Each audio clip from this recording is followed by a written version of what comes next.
The energy in Port Charles was electrified on Thursday, May 22, 2025, as the Nurses' Ball entered its next act, not just a celebration of glamour and charity, but a crucible for truth, betrayal, and reckoning. As spotlights lit up the stage and music echoed through the grand ballroom, the undercurrents beneath the performances churned with secrets ready to detonate. While the audience cheered and cameras flashed, lives were unraveling in real time behind the velvet curtains. Curtis had been spiraling for weeks, the weight of deception dragging him deeper into a personal abyss. What began as a slow suspicion had transformed into undeniable confirmation. Portia had withheld crucial truths, and Drew had manipulated circumstances with blackmail. Curtis had reached a breaking point. Though his face remained stoic to the public, within, he grappled with a decision that would alter the trajectory of Aurora Media and potentially shatter multiple relationships.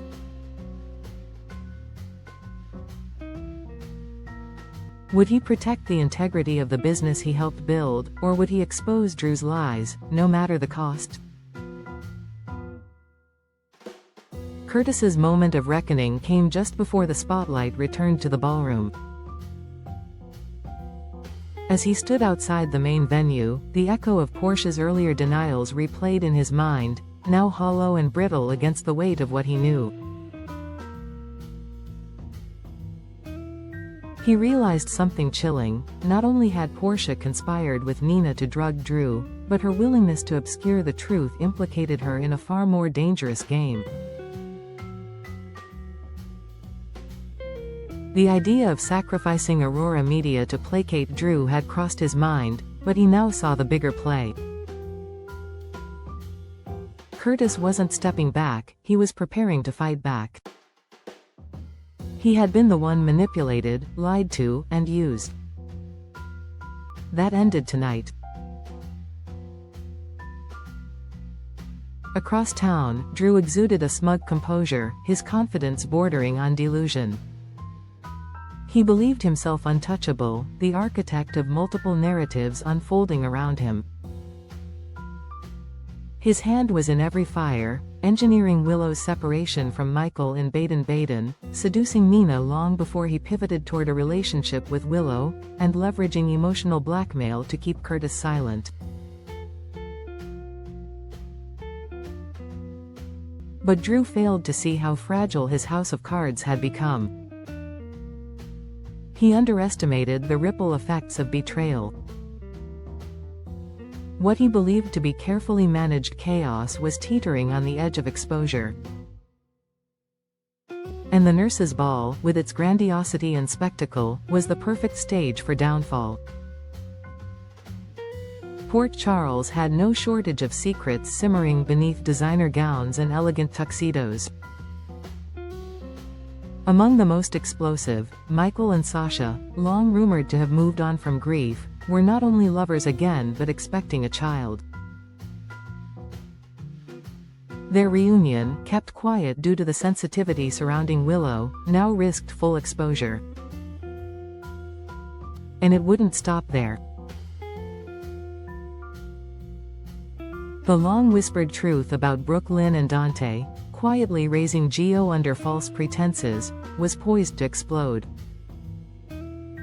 For Gio, already navigating the chaos of adolescence, the truth about his parentage could destroy his fragile sense of identity. Worse, Lulu's recent reappearance in Brooklyn's orbit had sparked suspicions among those closest to the Quartermaines, including Ned and Olivia, whose instincts told them that old alliances were shifting.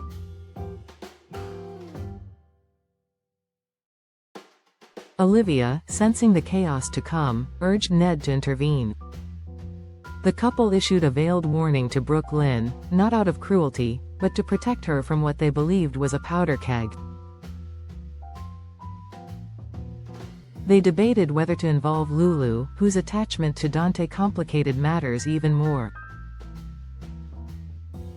But the real question lingered between them like a ghost: What did Lois know, and why had she stayed silent? Meanwhile, Vaughn's presence at the ball was both calculated and covert. He wasn't here for the performances or the charity, it was Jocelyn. As her WSB handler, he had spent months grooming her for covert operations, and tonight was a test. But what he hadn't accounted for was Carly. Joss's mother may not have known Vaughn's true identity, but she could smell a lie from across the room. When Vaughn approached her under the guise of a security consultant, Carly's radar activated. Her questions, though masked by cordiality, carried razor edges. Vaughn faltered, not in words, but in energy. Carly sensed something off. And if Vaughn didn't clean up his cover story, the fallout would extend far beyond Joss. Jack, already balancing precariously on the edge of discovery, couldn't afford more scrutiny, not from Carly, not from anyone. At the same time, Sonny, still recovering from the explosion at his penthouse, was quietly investigating the attempt on his life. The public believed he had retreated into silence, but in truth, he was mobilizing. Every ally, every favor, every old contact was being tapped. The list of suspects was long, too long. Who had orchestrated the bombing? Who wanted him dead badly enough to take such a public risk? Was it tied to Drew? Or was this about Ava, Rick, or even someone within the WSB trying to eliminate a wildcard? Sonny didn't care about theories. He wanted names, and he wanted justice. Back inside the Grand Hall, Lucy took the stage again, her voice quivering with excitement as she introduced the next act. But many in the audience weren't watching the performances. They were watching each other. Curtis's absence had not gone unnoticed. Brooke Lynn kept glancing toward the entrance, nervously fidgeting with her bracelet. Olivia's knuckles were white from gripping Ned's arm. Michael whispered something to Sasha, and she instinctively placed her hand on her stomach. Nina, seated uncomfortably between Willow and Drew, looked like a woman staring down the barrel of her own guilt. And then it happened. A video began to play, unauthorized, unscheduled, and devastating. Curtis had chosen his moment. The screen flickered to life, showing security footage from Baden-Baden. A hallway. A confrontation. Drew blocking Willow's exit. Her pleading. His refusal. It was a damning portrait of manipulation. Gasps echoed throughout the hall. Willow stood frozen, horror etched across her face. Michael rose from his seat, his expression a mask of betrayal. Carly's eyes darted to Drew, and without hesitation, she stood, walking directly toward the stage. But the video wasn't done. Another clip began. A dimly lit room. Nina and Portia. A glass. A syringe. Portia saying, just enough to make him compliant. The footage blurred slightly, but the implication was crystal clear. The room descended into chaos. Security rushed the stage. Drew tried to speak, to spin, but no one was listening.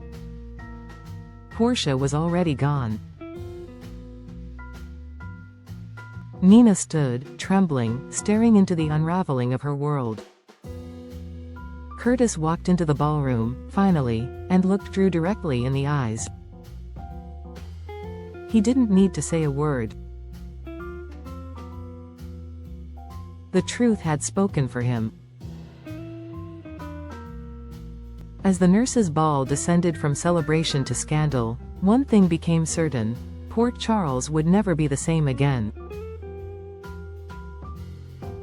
And in the days to come, as headlines screamed betrayal and faces once admired fell from grace, the people of this town would remember May 22 not as the night of a charity gala, but as the night everything fell apart.